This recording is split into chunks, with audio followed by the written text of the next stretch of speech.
Hello everyone, you are listening to The Right Side of Gaming. Today we're going to be talking about mana curves and how we can apply those to Magic Legends. If you're not aware, mana curves are one of the tools that we use to evaluate mana costs in a deck in Magic the Gathering. If you look at the top right corner of a card, it'll have the little symbols that tells you the card's mana cost. So a card might say this costs 1 generic mana, because it'll have the little 1 and the little gray circle, and it'll have, say, 2 green 4 symbols next to it. So it's 1 mana of any type, and then 2 green mana. Simple enough. Mana curves use the converted mana cost. So we might look at a card, and it'll say 1 and 2 green. Okay, well that's a converted mana cost of 3. Because we're just looking at the total cost when we do this, not necessarily the colors involved. So it costs 3 mana to play it. Likewise, a card that might cost 2 generic mana and 1 white mana would also have a converted mana cost of 3. Again, because it takes 3 mana to play it, not necessarily important what types of mana is involved. Once you know the converted mana cost of a card, you can figure out how many cards of each converted mana cost are in your deck. A lot of times, especially with online tools, they'll sort of array them in a little graph. Like this is how many cards you have with a converted mana cost of 1. This is how many cards you have with a converted mana cost of 2, and so on. And that's just one of those handy mathematical tools that tells us, okay, what's the average cost of all the cards in my deck? Do I have, too many lower cost cards, too many higher cost cards? And it's a great way to see it visually represented. Now each mana curve, or type of mana curve, tends to be associated with a specific deck type. You're probably thinking, well then, shouldn't we be talking about deck types and not mana curves? Well, and today we're just looking at the costs of the cards, and when we get to the Magic Legends portion, the costs of the spells. We don't really care about the types of cards that they use or the strategy involved. We're just looking at the cost of the cards and the cost of the spells. We also don't necessarily know what the meta is going to be or what the deck types are going to be in Magic Legends just yet. The types of stuff that people really play a lot of and just sort of evolve from community use. So we're just going to stick to the mana curves because I think that's going to be able to tell us what we want to know. What we're looking to do here today is just sort of apply the knowledge that we know from different mana curves in Magic the Gathering to Magic Legends and see how some of those same types of decks will play out. Now, normally these decks aren't perfectly on a curve, especially at higher level play, but we're going to look at sort of a broad, generic representation of these. First one we're going to look at is called a mid-range deck. Don't need to get too specific into what that means. It's basically just a deck that kind of falls in the middle of all the others. It'll have some stuff it can play early on, have stuff it can play later on in the game. You won't have too many high-level cards in your starting hand, and hopefully you won't have a bunch of really weak cards later in the game when you have a bunch of land to spend. Okay, it's just kind of a well-balanced deck. The mana curve for a mid-range deck looks like a normal distribution, or a bell curve. What I have represented here is kind of what you would suggest to a new player. When someone's new to the game and just getting into it, you might say, hey, pick out 9 cards you really like, and we're going to put in 4 copies of each of those because we want to be really consistent. That's important, at least in the card game. So you're going to get 4 copies of a converted mana cost 1 card, which I will shorten to CMC from here on out. 4 copies of 2 different CMC 2 cards, and so on, so that you wind up having 4 CMC1 cards, 8 CMC2, 12 CMC3, 8 CMC4, and 4 CMC5. See how they have, just a couple weaker cards, a couple stronger cards, and more of it kind of in the middle. And these types of decks are really good because they're flexible. They don't necessarily do one thing really well unless you have a specific theme or power to your cards. But it's not like, okay, it's really aggressive or it's really controlling. I mean, you can make them more aggressive or more control, whatever. But they're just kind of your generic catch-all, really flexible type of deck. Next, we're going to look at the mana curve for aggro decks. Aggro decks play a lot of very low-cost cards, and they want to play them very quickly and get them out and play very aggressively. That's really good against certain types of decks, really bad against others. What happens with aggro decks is you have to beat them quick, because if you don't, you'll wind up playing your entire hand, and you'll have no cards. And you're going to have to start drawing off the top of your deck and just playing whatever you get. And at that point in the game, you're going to be drawing relatively weak cards still, while your opponent probably has stronger cards that they can pull and play from their deck. And they'll have the advantage. So you don't really want to go too far into the late game with those. You really just have a bunch of weak cards, and you're just trying to explode out on the board as fast as you can, and then you just burn out.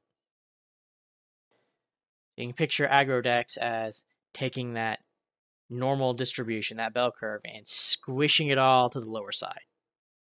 Conversely, you have ramp decks, which is like taking that normal distribution, that bell curve, and stretching it out. You get a flatter curve, one that doesn't go quite as high, but it goes farther. You get more of those really big, beefy creatures into your deck. Now with those ramp decks, you're going to have some cards that you can't play real early on. You kind of have to sit on them for a while until you have enough mana to play them. When you do, they're great.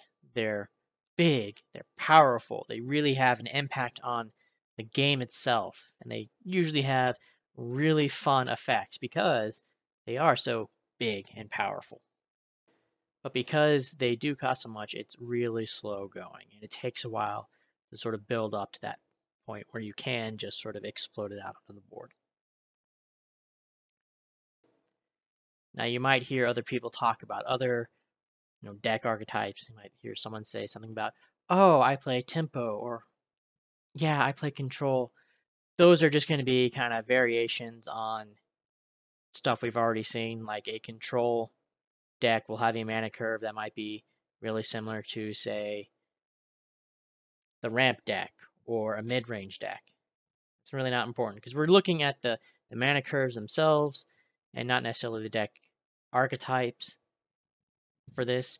So, if your favorite deck wasn't represented, chances are the mana curve, that represents the cards it plays, was. So let's take a look at applying those same mana curves and just sort of the theory behind them to Magic Legends. Someone's probably going to say, but does it really work the same way? In Magic Legends, you don't have to draw lands every turn.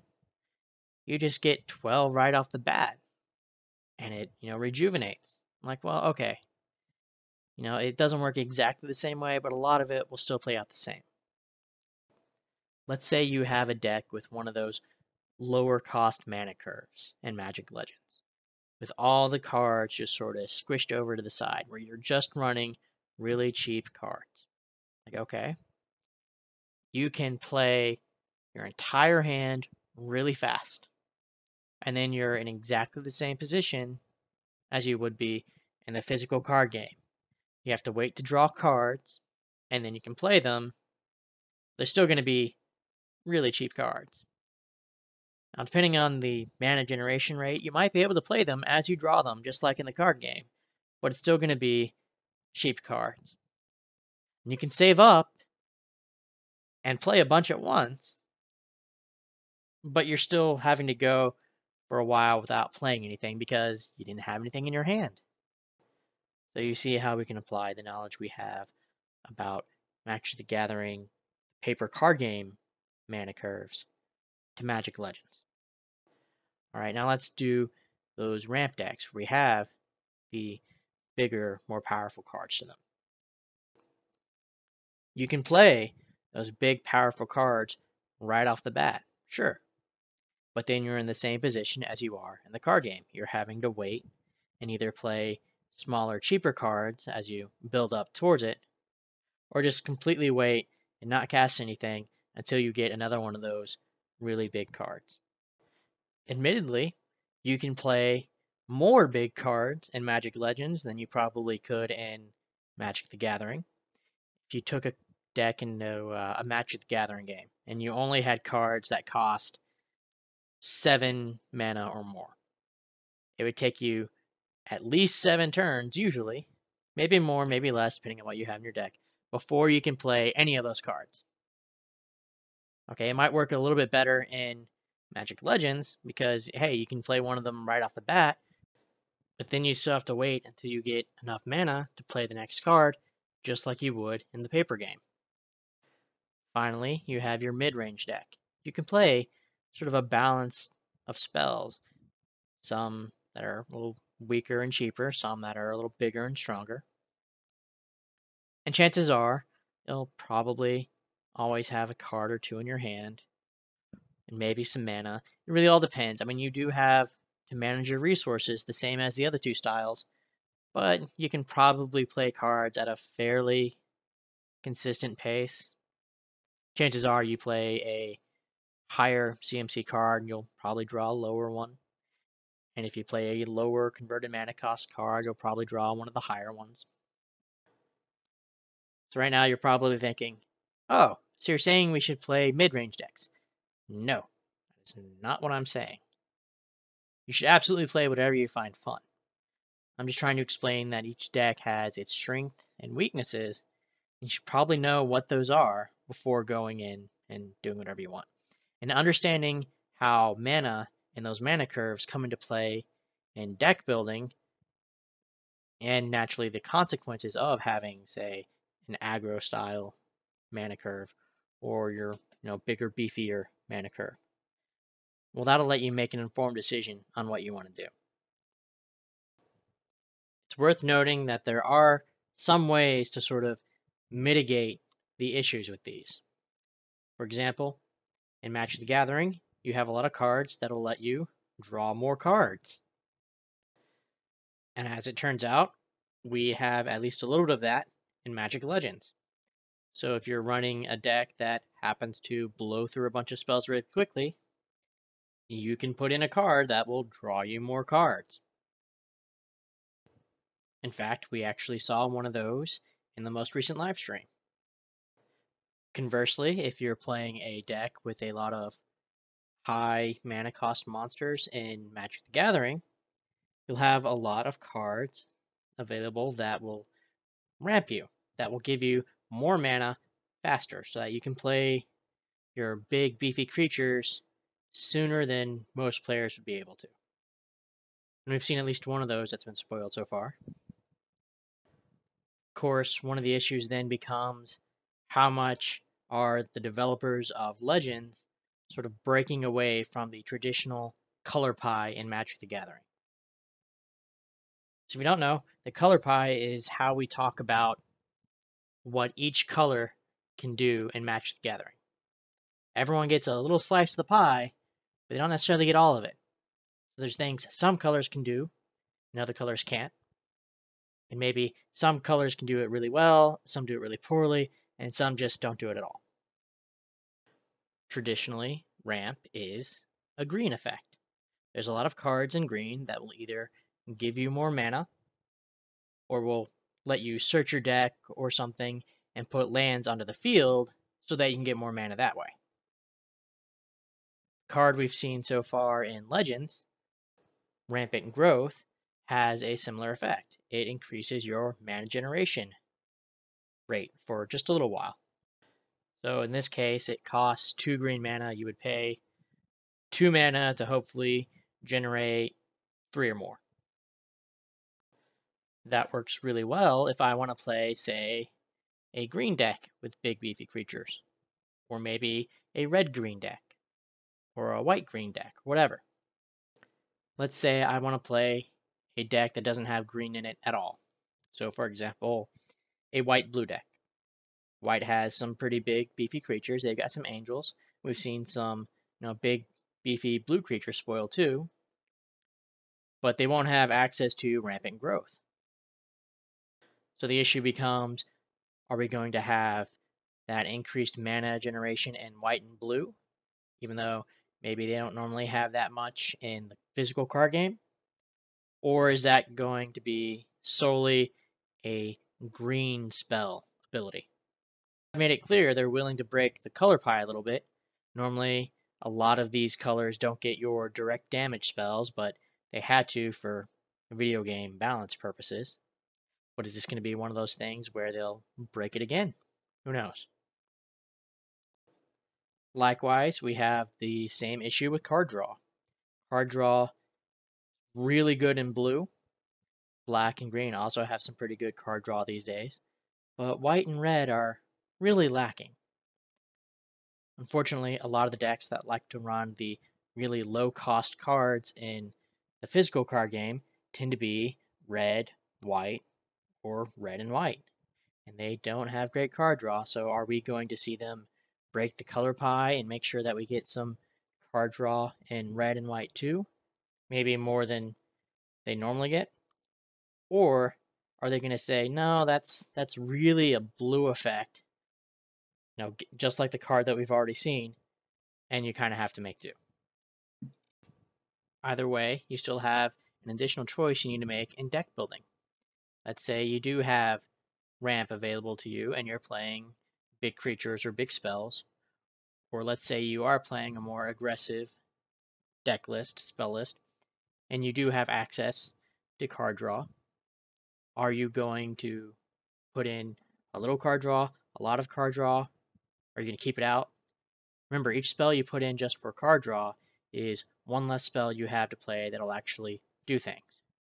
Each spell you put in for ramp is one less spell that you have to actually do things. So it's one of those things where you're going to have to balance it out a bit. It's also worth remembering that this is a video game, so you're going to have a lot of video game-like mechanics. Maybe there will be times when you want to play an aggro deck. Maybe there's an enemy where you have to knock out a couple of its shields or something that go down with, one spell each before you can hit it. And you don't really want to waste your big expensive spells on that. That would be silly. Or maybe it's only, vulnerable for a short period of time and you have to hit it with as many spells as you can. In that case, yeah, pummeling it with a bunch of weaker spells during that short period would be great. Conversely, there may be times when you want to play a big, stompy deck. Maybe there will be an encounter where you spend a lot of your time not fighting the boss. Maybe you have to go around and use your basic attack to destroy things. We saw something like that in one of their live streams where the guy had to punch the Hedrons during a fight. Maybe you'll have to spend a lot of your time dodging AoEs, areas of attack. That's standard in a lot of video games. You just see this boss fight, and there will be a bunch of little colored circles that pop up, indicating there's going to be an attack there, and you have to spend a lot of your time running around and dodging them.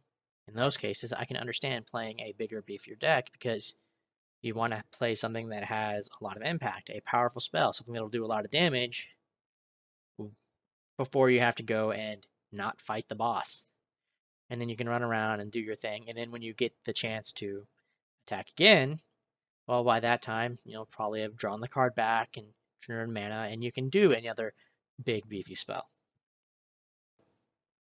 So again, just to be clear, I'm not saying that you should play one type of deck or another, or that there's something inherently better about playing a balance of spell costs, or low spell costs, or high spell costs, or whatever. I'm just saying it's important to understand the pros and cons and realize that a lot of this is stuff that we know and can apply from the card game. That's really all I had for today. I would love to hear what type of decks you play in the card game and what you might want to play in Magic Legends. I know in the card game I favor black-white decks that really focus on life gain and have that sort of mid-range mana curve. And I'll probably do something similar in Magic Legends. I'll probably build a fairly balanced black-white deck that focuses a lot on healing and things like that. If you'd like to leave a comment, like, or subscribe, that would be great. I really appreciate it. If not, that's okay too. I understand. Either way, have an awesome day, and I will catch you next time.